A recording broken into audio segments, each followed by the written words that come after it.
The music world grew a little quieter this week with the news that Donna Jean Godchaux McKay, the soulful voice that added a unique feminine color to the Grateful Dead's legendary sound, has passed away. She died on Sunday, November 2, 2025, at the age of 78. Her passing occurred in a hospice facility located in Nashville, Tennessee, following a prolonged and courageous battle with cancer. For fans around the globe, her death marks the end of an era, a final, poignant note in a career that spanned decades and touched the hearts of millions with its raw emotion and undeniable power. Donna Jean's primary claim to fame was her tenure as a vocalist for the iconic Grateful Dead, a role she held from 1971 until 1979. She joined the band alongside her then-husband, the gifted keyboardist Keith Godchaux, together forming a dynamic musical partnership that would help define the band's sound throughout the 1970s. Her very first official appearance with the group was immortalized on the sprawling and celebrated live album, Europe '72. This debut cemented her place in the band's touring lineup and introduced her distinctive vocal harmonies to the Dead's ever-growing legion of devoted followers, who quickly embraced the new dimension she brought. Throughout her years with the Grateful Dead, Donna Jean contributed to 6 of the band's studio albums, leaving her signature mark on their recorded legacy. Her voice became an integral part of the band's sonic tapestry, weaving in and out of Jerry Garcia's intricate guitar melodies and Bob Weir's rhythmic playing. Her presence was particularly notable on albums like Wake of the Flood and Terrapin Station, where her harmonies added layers of depth and feeling. Fans will forever associate her voice with that golden era of the band's history, a period of immense creativity and legendary live performances that continue to be cherished today. Her contributions were not limited to background harmonies. She delivered several standout lead and co-lead vocal performances that became fan favorites. Her beautiful soaring vocals alongside Jerry Garcia on the classic track Scarlet Begonias are truly unforgettable, a perfect marriage of 2 distinct voices. Furthermore, she demonstrated her songwriting talents by penning and taking the lead on the song From the Heart of Me, which appeared on the 1978 album Shakedown Street. These key performances showcased her versatility and her ability to step into the spotlight, proving she was far more than just a backing singer but a formidable artist in her own right.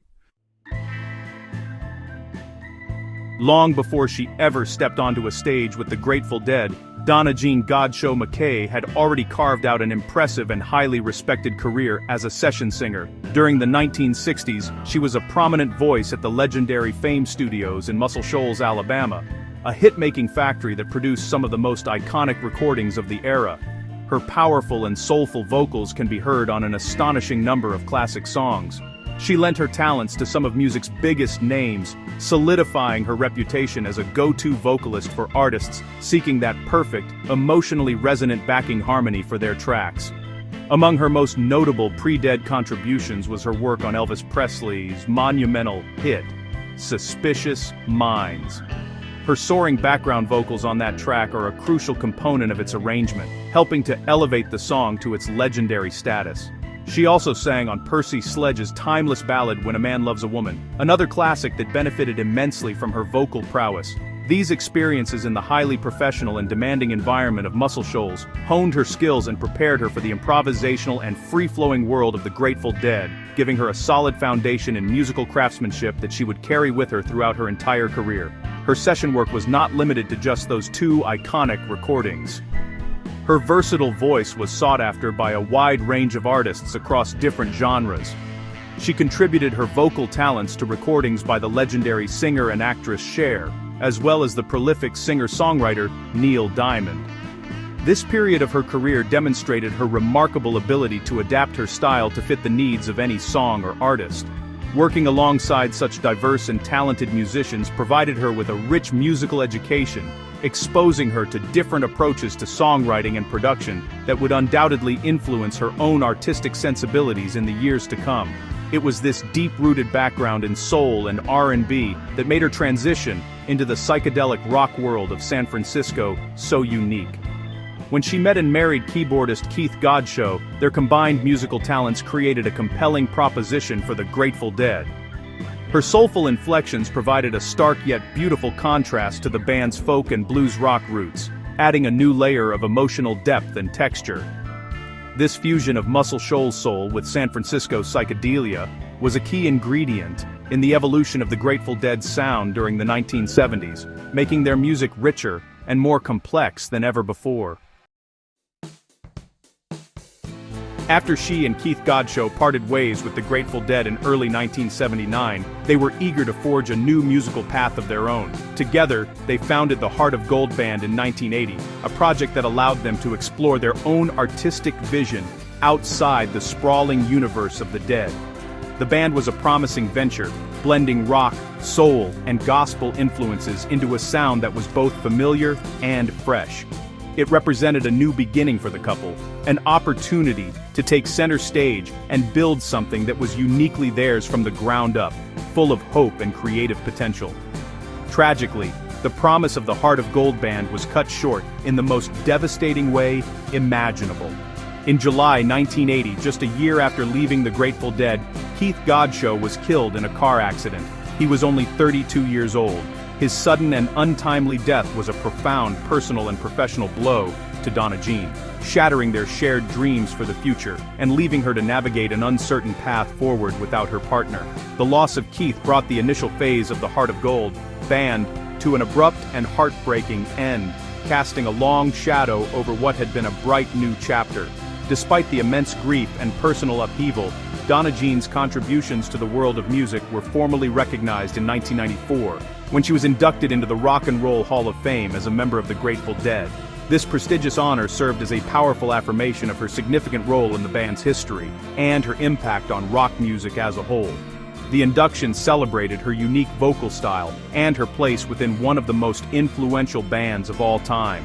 It was a moment of public acknowledgement for a career filled with dedication, talent, and an unwavering passion for music. In the years that followed, Donna Jean continued to create and perform music, demonstrating a remarkable resilience and an enduring love for her craft. She eventually returned to the stage and the studio, channeling her experiences into new artistic endeavors. In 2006, she formed the Donna Jean Godchaux Band, a project that allowed her to once again lead a band and share her voice with audiences. This later phase of her career was a testament to her strength and her unbreakable connection to music, proving that her artistic spirit could not be extinguished by tragedy or the passage of time. Donna Jean Godchaux McKay's musical journey did not end with her own band. She remained a beloved and active member of the extended Grateful Dead family, frequently collaborating with other musicians from that vibrant community. A particularly memorable moment came on June 12, 2016, when she made a special guest appearance with Dead & Company at the Bonnaroo Music and Arts Festival, sharing the stage with former bandmates Bob Weir and Bill Kreutzmann, as well as John Mayer. She delighted a new generation of fans, her voice still ringing with the same passion and soul that had defined her career decades earlier. Her influence extends far beyond her own performances. As one of the few women to hold a prominent, long-term position in a major rock band of that era, she was a trailblazer. Her presence in the Grateful Dead opened doors and provided a visible role model for countless female musicians who followed. Her ability to hold her own in a male-dominated scene, all while contributing a distinctly feminine and soulful energy, helped to redefine the possibilities for women in rock music. Her legacy is not just in the notes she sang, but in the barriers she helped to break down throughout her remarkable career. She is survived by a loving family who stood by her throughout her life and her final illness. Her husband, David McKay, with whom she shared her later years and continued to make music, remains to carry on her memory. She also leaves behind her two sons, Kinsman Godchaux and Zion Rock Godchaux, a grandson named Delta, a sister, and a brother. The deep bonds of family were a constant source of strength and inspiration for her, providing a foundation of love and support that allowed her artistic spirit to flourish even in the face of adversity and loss. In a statement released to the public, her family beautifully captured the essence of who she was, both as an artist and as a person. They described her as a sweet and warmly beautiful spirit, a sentiment that will resonate with anyone who ever had the pleasure of hearing her sing or seeing her perform. The family concluded their tribute with a fitting line from the cherished Grateful Dead lyricist Robert Hunter, a simple yet profound wish for her final journey: may the four winds blow her safely home. It is a perfect epitaph for a woman whose voice soared on those same winds for so many years.